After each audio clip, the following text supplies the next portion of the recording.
Good morning, children. Good morning, ma'am. Good morning, all of you. Good morning, beta. Good morning. Good morning, all of you. कैसे हैं आप लोग? Ma'am अच्छे हैं। ठीक हैं? मैम we are सब स्वस्थ हैं? yes ma'am. हाँ, Yes ma'am. अच्छे Yes, ma'am. अच्छे से रहिए बेटा, घर में रहिए, सुरक्षित रहिए। तो हम लोगों ने संधि तो पढ़ लिया है। आज हम लोग पुनः कारक विभक्ति पे चर्चा करेंगे। सबसे पहले सात्विक, आप ही बताइए कारक किसे कहते हैं? बताइए बेटा। संज्ञा या सर्वनाम का वह रूप जिससे वाक्य के अन्य शब्दों के साथ उसके संबंध का बोध हो वह कारक कहलाता है। और कोई बोलेंगे? इतना मैम हम बोले ऋषभ राज। हाँ बोलो। मैम ऋषभ राज। हाँ बोलो। मैम ऋषभ राज। हाँ बोलो बेटा। क्रियान्वयितम कारकम। Very good, well done. क्रियान्वयितम कारकम अर्थात क्रिया के साथ जिसका प्रत्यक्ष संबंध होता है उसे कारक कहते हैं। क्रिया के साथ, क्रिया क्या हुआ? काम। काम करना क्रिया कहलाता है ना? जो वर्ब हुआ, इंग्लिश में बोलते हो ना, all doing words are called verb. तो वर्ब क्या है? क्रिया। क्रिया क्या है? काम, जो काम हम करते हैं। तो क्रियान्वयितम कारकम, क्रिया के साथ जिसका प्रत्यक्ष संबंध होता है, प्रत्यक्ष में सीधा, उसे कारक कहते हैं। कारक, एक बात मैं जिससे पूछूंगी, सात्विक मैं आप ही से पूछ रही हूँ, कारक के कितने भेद हैं? मैम कारक के मैम 8 भेद हैं। एक, हाँ ठीक है, थैंक यू। अच्छा, कुमार अंशु बोलेंगे कारक के कितने भेद हैं संस्कृत में? Yes ma'am.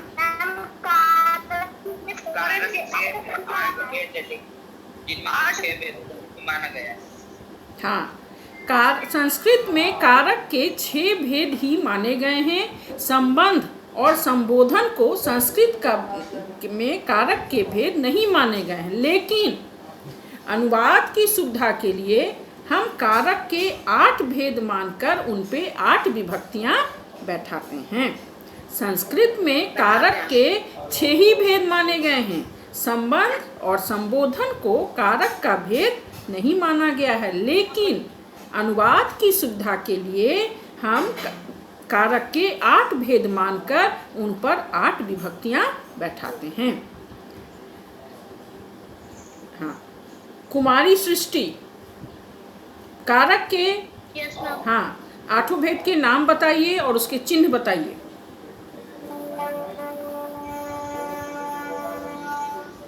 कर्ता कारक, कर्ता ने, हाँ? कर्म को, करत से, द्वारा, संप्रदान को के लिए, हाँ? अपदान से, संबंध का के की, रा रे जी, अधिकरण में पेपर, संबोधन है अरे अजी, अहो भो अजी आदि। तो यहाँ मैंने क्या, हम लोगों ने क्या देखा? कर्ता ने कर्म को करण से, द्वारा और आपादान से, तो दोनों के से के अर्थ में अंतर है। करण का से जो है उसका अर्थ होता है द्वारा या साथ, और आपादान कारक का जो से होता है वो अलग होने का भाव प्रकट करता है। जैसे करण कारक में क्या है, वह कलम से लिखता है, तो कलम के द्वारा, कलम के सहयोग से, तो वहाँ से हुआ। और आपादान में कार्य की सहायता से किया जाए। हाँ, मैं यहाँ बेटा दोनों के से में अंतर बता रही हूँ, ध्यान से सुनिए। और आपादान का जो से है उसका तात्पर्य है अलग होने का भाव। जब दो वस्तु एक दूसरे से अलग होती है ना, जैसे सहगृह, अलग होने का भाव जैसे अलग हो, जैसे वृक्षात पत्राणि पतन्ति, वृक्ष से पत्ते गिर रहे हैं, तो क्या है? अलग हो रहा है, दो वस्तु में एक अलग हो रहा है दोनों। तो जब अलग होने का भाव हो तब वहाँ आपादान कारक का से लगता है। गंगा हिमालय से निकलती है, गंगा हिमालयात निस्सरति, तो करण कारक का से का अर्थ हुआ साथ या द्वारा, और आपादान के से का अर्थ हुआ अलग होने का भाव। तो अच्छा, ऋषभ राज बताइए कर्ता कारक कौन सी विभक्ति है? मैम कर्ता कारक प्रथमा विभक्ति है। कर्म कारक द्वितीया, करण कारक तृतीया, तृतीया, संप्रदान चतुर्थी, चतुर्थी। हाँ, आपादान पंचमी, पंचमी, संबंध षष्ठी, षष्ठी, अधिकरण सप्तमी, सप्तमी, वेरी गुड। और संबोधन, प्रथमा। संबोधन फिर प्रथमा, वेरी गुड, वेल डन। तो कर्ता कारक प्रथमा विभक्ति, कर्म कारक द्वितीया विभक्ति, करण कारक तृतीया, संप्रदान चतुर्थी, आपादान पंचमी, संबंध षष्ठी और अधिकरण सप्तमी। तो कारक के भेद हैं और विभक्ति हम लोगों ने देखा। तो इन विभक्तियों के अंतर्गत बहुत सारी उपपद विभक्तियां भी हैं, है ना। उपपद विभक्ति किसे कहते हैं? जब किसी पद या शब्द के योग में किसी विशेष विभक्ति का प्रयोग हो तो उसे उपपद विभक्ति कहते हैं। कारक विभक्ति के अंतर्गत बहुत सारी उपपद विभक्तियां भी हैं। तो उपपद विभक्ति किसे कहते हैं? जब किसी शब्द के या पद के योग में किसी विशेष विभक्ति का प्रयोग हो तो उसे उपपद विभक्ति कहते हैं। तो उपपद विभक्ति का प्रयोग कहाँ होता है? यदि विभक्ति का प्रयोग कारक पर आधारित नहीं होकर शब्द पर आधारित हो, यदि विभक्ति का प्रयोग कारक पर आधारित नहीं होकर शब्द पर आधारित होता है तो वहाँ उपपद विभक्ति का प्रयोग होता है। जैसे हम लोगों ने देखा कर्ता कारक किसे कहते हैं? बताइए, कर्ता कारक किसे कहते हैं? बोलो। प्रदान करने वाला कर्ता कारक होता है। करने वाला कर्ता कारक। एक मिनट, सात्विक बेटा, इतना ज़्यादा नहीं बोलना चाहिए। जितना पूछूं और जिससे पूछूं वही जवाब देंगे। मैं सिर्फ पूछ रही हूँ कर्ता कारक किसे कहते हैं। क्रिया का संपादन करने वाला कर्ता कारक होता है। वेरी गुड, बस एक लाइन, बस इसका आंसर हो गया बेटा। क्रिया का संपादन करने वाला कर्ता कहलाता है, कर्ता कारक कहलाता है। क्रिया का संपादन क्या हुआ? जो काम करता है। क्रिया मीन्स काम, तो जो काम करता है वही करता है। क्रिया का संपादन अर्थात जो काम करता है वही करता है। और कर्ता कारक में प्रथमा विभक्ति लगती है। कर्तरी प्रथमा, कर्ता कारक में प्रथमा विभक्ति लगती है। ठीक है। इसके अंतर्गत देखो कुछ उपपद विभक्तियां हैं, जैसे अविधेय मात्रे प्रथमा, अव्यय योगे प्रथमा, है ना। अविधेय का क्या अर्थ होता है बेटा? नाम। हाँ, वेरी गुड। अविधेय का अर्थ होता है नाम, और नाम व्यक्त करने में प्रथमा विभक्ति लगती है। अव्यय के योग में भी प्रथमा विभक्ति लगती है, जैसे अव्यय योगे प्रथमा, जैसे कृष्ण इति सखा अस्ति। अव्यय के योग में भी प्रथमा विभक्ति लगती है। अविधेय मात्रे प्रथमा, अविधेय का अर्थ होता है नाम, और नाम व्यक्त करने में भी प्रथमा विभक्ति लगती है, जैसे राम, मोहना, सीता, गीता इत्यादि। अब हम लोग आए कर्म कारक द्वितीया विभक्ति। तो कर्म कारक किसे कहते हैं?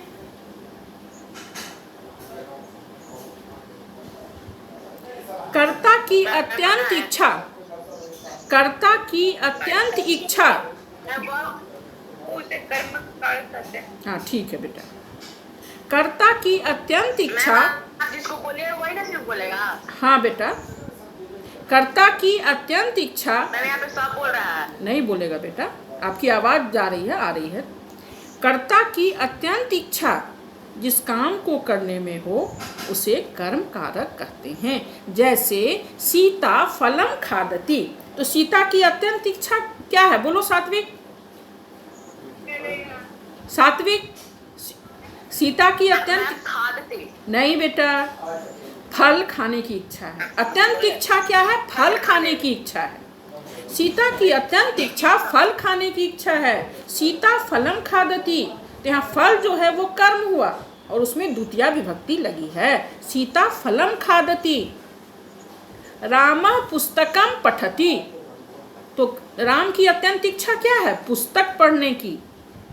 पुस्तकम पढ़ते। हाँ, तो पुस्तकम क्या हुआ? कर्म कारक, उसमें द्वितीय विभक्ति लगी। पुस्तक पढ़ते। हाँ, तो कर्ता की अत्यंत इच्छा जिस काम को करने में हो उसे कर्म कारक कहते हैं। जैसे राम पुस्तकम पठति, शीला फलम खादति। तो देखो बेटा, द्वितीय विभक्ति के अंतर्गत भी और कर्म कारक में द्वितीय विभक्ति लगती है। इसके अंतर्गत भी बहुत सारी उपपद विभक्तियां हैं। जैसे अभिता उपपद विभक्ति क्या है कि जब किसी पद के योग में, शब्द के योग में किसी विशेष विभक्ति का प्रयोग हो तो उसे उपपद विभक्ति कहते हैं। तो उपपद विभक्ति कारक पर आधारित नहीं होकर जब शब्द पर आधारित होता है तो वहाँ उपपद विभक्ति का प्रयोग होता है। जैसे अभिता परिता, द्वितीय विभक्ति में कर्म कारक में देखो, अभिता परिता सर्वता योगे द्वितीया। अभिता का अर्थ क्या होता है बेटा? दोनों ओर। परिता का चारों ओर, सर्वता का सभी ओर, उभयता का दोनों ओर। तो इन सब के योग में द्वितीय विभक्ति लगती है। जैसे गांव के दोनों ओर वृक्ष हैं, गांव के, ऐसे सुनने से क्या लगता है? ये षष्ठी विभक्ति संबंध कारक है। संबंध कारक का क्या चिन्ह है? का, के, की, रा, रे, री। लेकिन यहाँ चूंकि उपपद विभक्ति है तो अभिता परिता सर्वता के योग में द्वितीय विभक्ति होगी। ग्रामम, ग्रामम में द्वितीय विभक्ति लग गई। ग्रामम अभिता नद्या सन्ति, ग्रामम परिता नद्या सन्ति, ग्रामम सर्वता वृक्षा सन्ति। तो अभिता परिता सर्वता के योग में द्वितीय विभक्ति लगती है। सुनने में क्या लगता है? गांव के दोनों ओर। तो के, का, के, की किसका चिन्ह है? संबंध कारक का, षष्ठी विभक्ति। लेकिन यहाँ उपपद विभक्ति है। जो विभक्ति जो यहाँ प्रयोग है कारक पर आधारित नहीं होकर शब्द पर आधारित। तो अभिता परिता सर्वता योगे द्वितीया।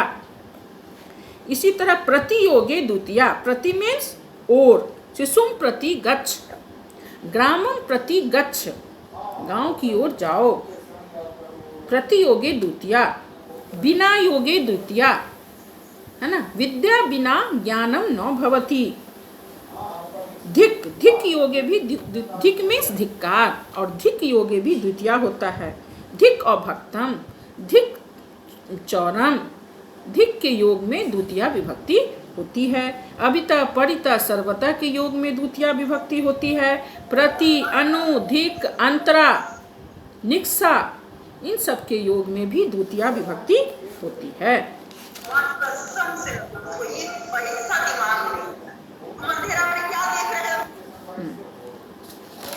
उसके बाद क्रुद्ध और दुह। क्रुद्ध, क्रोध के योग में भी द्वितीय विभक्ति होती है। क्रुद्ध और दुह क्रियाएं में भी द्वितीय विभक्ति का प्रयोग होता है। जैसे प्रभु भूताय क्रुध्यति वा दुह्यति। इसी तरह क्रिया विशेषणे द्वितीया, क्रिया विशेषण में भी द्वितीय विभक्ति का प्रयोग होता है। जैसे मंदम मंदम गर्जन्ति मेघा।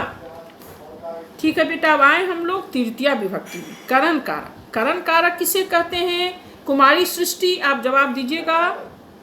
करण कारक किसे कहते हैं? बोलिए बेटा। क्रिया संपादन में अत्यंत सहायक होने वाले में करण कारक का उपयोग किया जाता है। Well done, very good. साधक तमम करणम, अर्थात क्रिया संपादन में, क्रिया संपादन अर्थात काम करने में अत्यंत सहायक होने वाला करण कारक कहलाता है। जो हम काम करते हैं उसमें जो हमें सहायता करता है वो करण कारक कहलाता है। जैसे सह कलमेन लिखति, उसमें उसको लिखने में कौन सहायता कर रहा है? कलम। हाँ। सहस्तेन खादति, वह हाथ से खाता है, तो उसे खाने में कौन मदद कर रहा है? हाथ। हाथ, तो उसमें तृतीय विभक्ति लगी है। देखो, हस्तेन तृतीय विभक्ति है ना। देवा देवो देवा, देवम देवो देवान, देवेन। तो हस्तेन, कलमेन। तो कर्म कारक जो क्रिया सहायक, जो क्रिया संपादन में अत्यंत सहायक हो, जो सहायता करे, उसमें करण कारक होता है और उसमें द्वितीय विभक्ति लगती है। स कलमेन लिखति, स हस्तेन खादति। इसके अंतर्गत भी बहुत सारी उपपद विभक्तियां हैं, जैसे एनांग विकारे तृतीया। एनांग विकारे का क्या अर्थ होता है बेटा? शरीर के किसी अंग में कोई विकार हो। विकार का क्या अर्थ होता है ऋषभ? विकार मीन्स दोष। हाँ, दोष। जो शरीर के किसी अंग में कोई विकार हो, दोष हो, तो उसमें तृतीया विभक्ति लगती है। जैसे पृष्ठेन कुब्जा, पीठ से कुबरा है। कर्णेन बधिरा, कान से बहरा है। नेत्राभ्याम अंधा, आंखों से अंधा है। तो ये उपपद विभक्ति हो गई। यदि विभक्ति का प्रयोग कारक पर आधारित नहीं होकर शब्द पर आधारित होता है तो वहाँ उपपद विभक्ति का प्रयोग होता है। कान क्या सुनने में लगता है? वह कान से बहरा है ना। एनांग विकारे तृतीया, शरीर के किसी अंग में यदि विकार हो, दोष हो, तो उसमें तृतीया विभक्ति लगती है। उसके बाद क्या है? अपवर्गे तृतीया। अपवर्गे व कार्य समाप्ति या फल की प्राप्ति को अपवर्ग कहते हैं। जो काम हम करते हैं, मान लो हमको एक व्याकरण का एक पोर्शन मिला कारक पढ़ना, तो हम कारक हम पढ़े और समाप्त कर लिए और हमको याद हो गया, तो इसे हम अपवर्ग कहेंगे। कोई काम हम किए और उसका फल भी हमको मिल गया, यानी हम सीख लिए, हमको हासिल हो गया, तो ये अपवर्ग कहलाता है ना। तो क्या है? काम की समाप्ति या फल की प्राप्ति को अपवर्ग कहते हैं और इसमें तृतीया विभक्ति लगती है। जैसे मासेन व्याकरणम अधितम, 1 महीने में व्याकरण सीख लिया गया। एक कोश, जैसे सह कोसेन कथाम अकथ्यत, अर्थात एक कोश जाते उसने कहानी कहना समाप्त कर दिया। एक कोश उसको जाना था, लेकिन एक कोश जाते जाते कहानी भी खत्म कर दी। तो कार्य की समाप्ति हुई और फल की प्राप्ति भी हो गई। तो वही हुआ सकोशेन कथाम अकथ्यत, तो अपवर्गे तृतीया। एक है सहार्थे तृतीया, ये भी बहुत इंपॉर्टेंट है बेटा। सहार्थे का अर्थ होता है साथ। सह, साकम, सार्धम, समम, इन सब का अर्थ होता है साथ। तो सहार्थे तृतीया, सहयोगे तृतीया, साथ के योग में, सह के योग में तृतीया विभक्ति लगती है। जैसे सीता रामेन सह गच्छति, सीता राम के साथ जाती है। तो ये भी बहुत इंपॉर्टेंट है तृतीया विभक्तिकरण कारक में। एनांग विकारे तृतीया, सहार्थे तृतीया, अपवर्गे तृतीया, तुल्यार्थे तृतीया भी है। जब किसी से हम तुलना या समता करते हैं तो उसमें षष्ठी या तृतीया विभक्ति लगती है, जैसे धनेन तुल्य। उसके बाद आइए हम लोग चौथा देखते हैं, संप्रदान कारक। संप्रदान कारक में कौन सी विभक्ति लगती है? चतुर्थी। हाँ, संप्रदान कारक में चतुर्थी विभक्ति लगती है। संप्रदान क्या है? इसका चिन्ह क्या है? संप्रदान कारक का क्या चिन्ह है? को के लिए। संप्रदान को के लिए, इसका समान है, उसके लिए है। हाँ, तो दानार्थे चतुर्थी, दान देने के योग में, दा योगे चतुर्थी, दा योगे अर्थात देने के योग में, जब किसी को कोई वस्तु दी जाए तो उसमें चतुर्थी विभक्ति लगती है। सा ब्राह्मणाय भोजनम पचती, वह ब्राह्मण के लिए भोजन बनाती है। यदि किसी को कोई चीज दी जाती है तो उसमें चतुर्थी विभक्ति लगती है। जैसे राजा ब्राह्मणेभ्यः वस्त्रम ददाति। हाँ बोलिए, राजा ब्राह्मण को वस्त्र देते हैं। बोलिए बेटा। मैम कर्म कारक और संप्रदान दोनों में को का प्रयोग होता है ना? कर्ता ने कर्म को, हाँ, इसका है को के लिए, मतलब उसके लिए हम काम कर रहे हैं। हम राम के लिए खाना बना रहे हैं, मैं तुम्हारे लिए भोजन पका रही हूँ। ये हुआ संप्रदान कारक, जब देने के अर्थ में। और कर्ता ने कर्म को, जैसे उसको लेकर कोई काम हम कर रहे हैं। कर्म कारक की क्या परिभाषा हम लोगों ने देखी? कर्म कारक की परिभाषा कर्ता की अत्यंत इच्छा जिस काम को करने में है। दोनों का अर्थ अलग है ना बेटा। कर्ता की अत्यंत इच्छा जिस काम को करने में है, जैसे हमको पढ़ने की इच्छा है, खाने की इच्छा है, तो उसमें द्वितीया विभक्ति लगती है।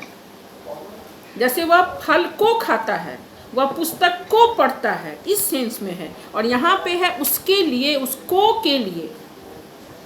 मैं ब्राह्मण के लिए वस्त्र दान कर रहा हूँ, मैं गरीबों के लिए खाना बना रही हूँ। तो स ब्राह्मणाय, मैं पुण्य के लिए ईश्वर को भजता हूँ। हाँ ठीक है। तो इसमें उसके नौकर मालिक के लिए खाना पकाता है। हाँ, तो हिंदी में ना बेटा, यहाँ इंग्लिश में, संस्कृत में हम लोग पढ़ रहे हैं तो संस्कृत शब्दों का प्रयोग करेंगे। निवारणार्थे चतुर्थी, निवारण का मतलब क्या होता है? समाधान, समस्या का समाधान। तो निवारण के योग में भी चतुर्थी विभक्ति लगती है, जिसके निवारण के लिए यदि कोई काम किया जाए, चेष्टा की जाए, या मैं माता बालकाय मोदकम ददाति। हाँ, जिसके निवारण के लिए कोई काम किया जाए या समाधान के लिए कोई काम किया जाए तो उसमें भी चतुर्थी विभक्ति लगती है। जैसे सर्पाय दंड, सर्प को दंड देने के लिए। दुष्टाय खड्ग, या छड़ी खड्ग में लाठी किसके लिए है? दुष्ट के लिए है, दुष्टाय खड्ग। इसी प्रकार बहुत इंपॉर्टेंट है संप्रदान कारक का एक उपपद विभक्ति, नमः, स्वस्ति, स्वाहा, स्वधा। इन सब के योग में चतुर्थी विभक्ति लगती है। नमः, स्वस्ति, स्वाहा, स्वधा योगे चतुर्थी, ये सब उपपद विभक्ति है। नमः मीन्स नमस्कार, श्री गणेशाय नमः, ओम नमः शिवाय, अग्ने स्वाहा, इन सब के योग में चतुर्थी विभक्ति लगती है। इसी प्रकार बेटा इसके चतुर्थी विभक्ति में रुच्याथानाम प्रियमाना, रुच धातु के योग में चतुर्थी विभक्ति लगती है। यदि किसी को कोई चीज़ अच्छे लगी, जैसे हरे रोचते भक्ति, हरि को, ईश्वर को भक्ति रुचता है ना। ब्राह्मणाय मधुरम प्रियम, ब्राह्मण को मधुर मीठा पसंद है, तो रुच योगे चतुर्थी। इसका एक बहुत इंपॉर्टेंट है बेटा उपपद विभक्ति, बलि हित सुख योगे चतुर्थी। बलि हित और सुख शब्दों के योग में चतुर्थी विभक्ति लगती है। जैसे भूताय बलि, छात्राय हितम, तुभ्यम सुखम।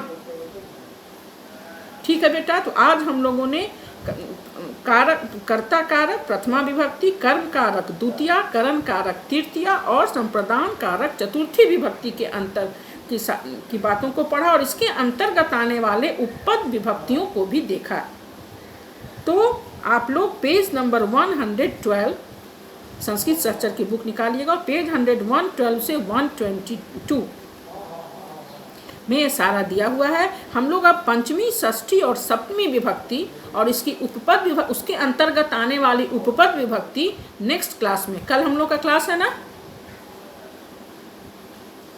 हाँ, तो कल हम लोग चतुर्थी विभक्ति के बाद आगे में पंचमी, षष्ठी और सप्तमी हम लोग कल पढ़ेंगे और उसके अंतर्गत आने वाली उपपद विभक्ति भी हम लोग कल पढ़ेंगे। आज हम लोग प्रथमा से ले